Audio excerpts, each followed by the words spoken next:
Nope. Just nope. That's all I have to say is nope.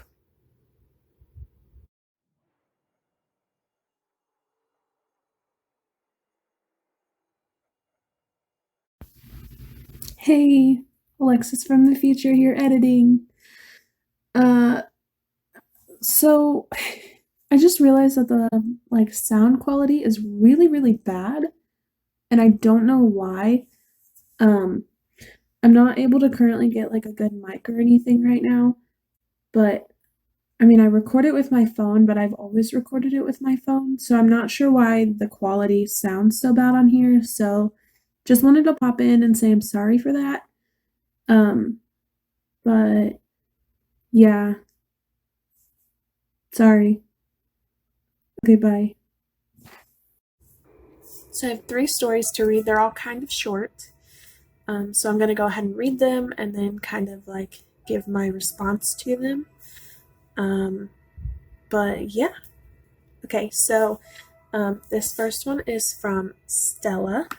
She said, so I've been living in my house for maybe over 8 years now, and I've had several experiences.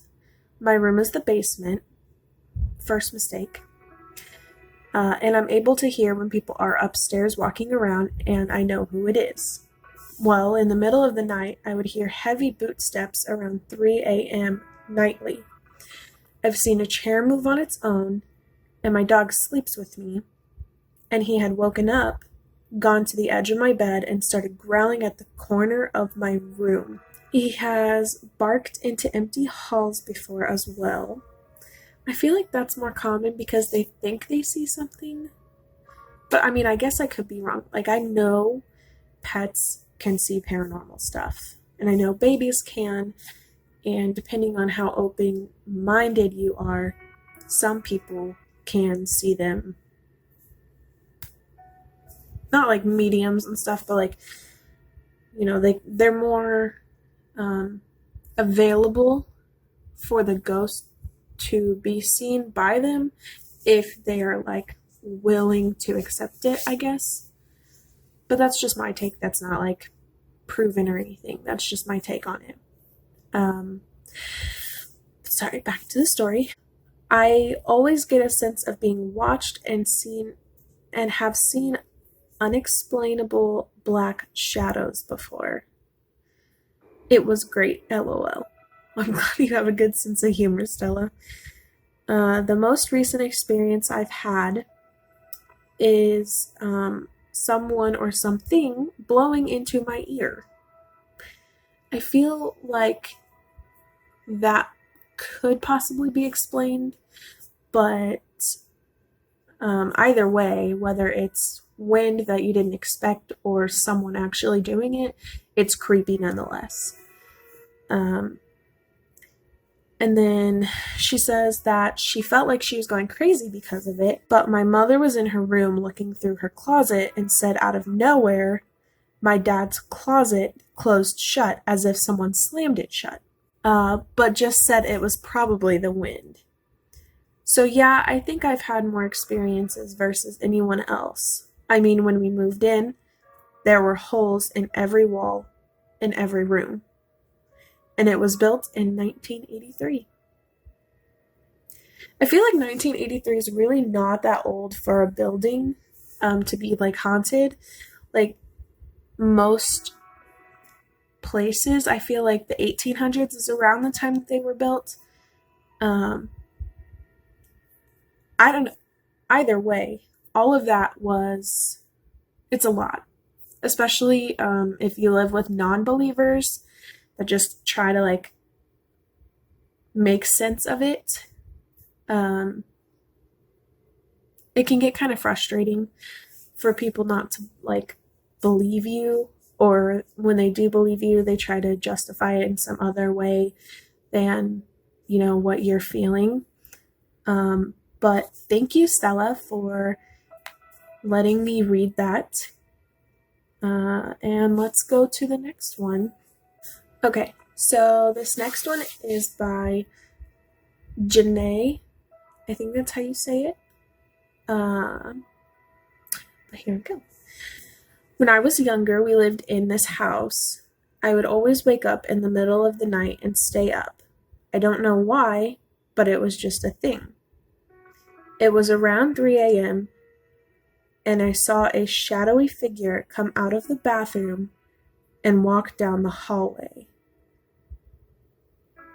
It's always creepy to me when people like see a full-on shadow go, you know, in front of them. Like, it's creepy. Like, I think I see shadows all the time, like out of my peripheral vision, which is also a creepy thing to think about. But that's a story for another time. But it's always really creepy to me when people can see a shadow, full figure, walk or do something, especially when they like mistaken it for somebody that they know. Like, it's real enough for you to think that it's somebody else. That creeps me out, man. Creeps me out. But anyway, back to the story. It looked into my brother's room, then looked into my stepsister's room, and then finally walked into my mom and stepdad's room. I got up and followed it, and I looked in their room to make sure it wasn't my stepdad or mom, and they were both sleeping. Later, when we moved into a different house, we were telling stories about things we had experienced, and my sister told the same story and said it happened to her as well. Oh, no thanks. No thanks. And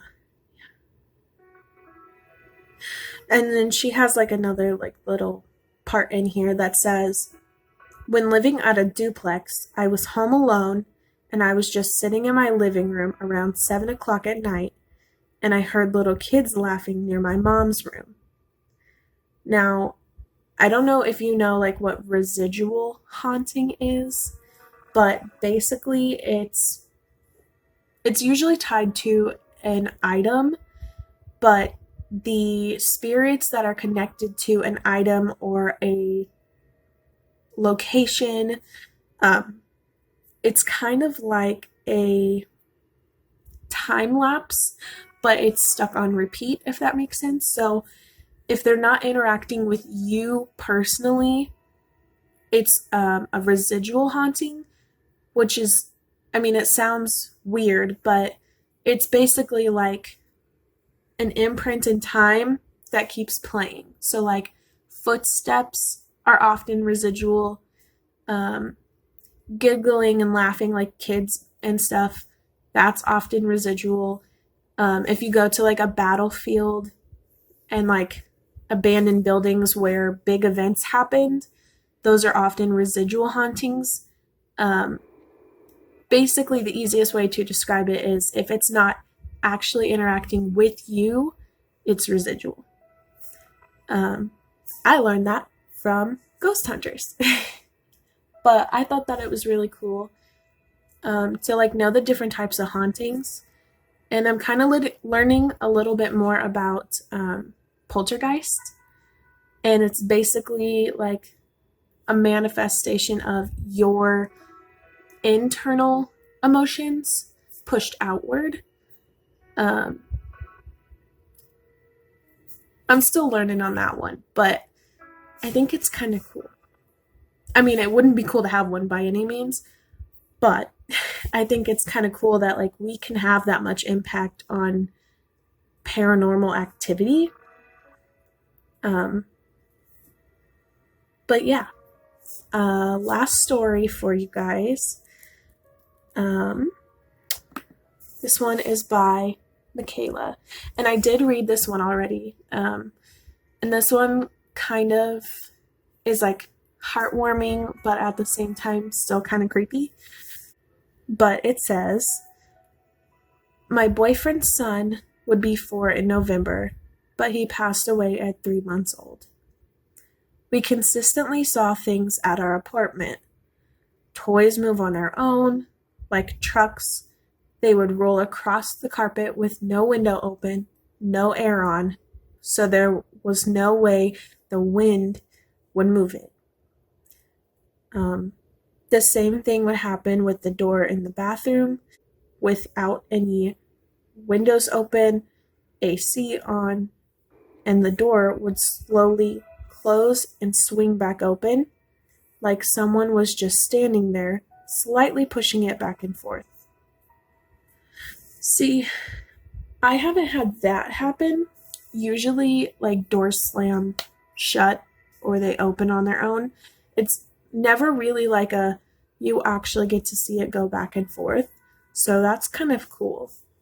Let's see. He has a toy that one piece moves in a circle like a gear, and there's magnet balls in it that help it to turn. The balls don't move or make any sound, and all of a sudden, it just started turning, and I was the only one sitting there. Jamie, her son, would always sit in the floor and smile at something, but they never knew what it was. But he would be so fixated on whatever it was, just staring and smiling. It's comforting to the dad, but it's also kind of freaky at the same time. And I completely agree. I feel like there is something heartwarming about that, but at the same time, I'm very, I want my family to be able to move on and be happy after and, go reunite with the people in heaven, or, I have a video already of like my best friend haunts me, which is not a lie. But if I could choose, I would rather her be in heaven, because I feel like it would be, I don't know, better. But at the same time, it's not really my place to tell a spirit where they need to be. But I feel like you would have like a happier feeling being in heaven than roaming earth. But I mean,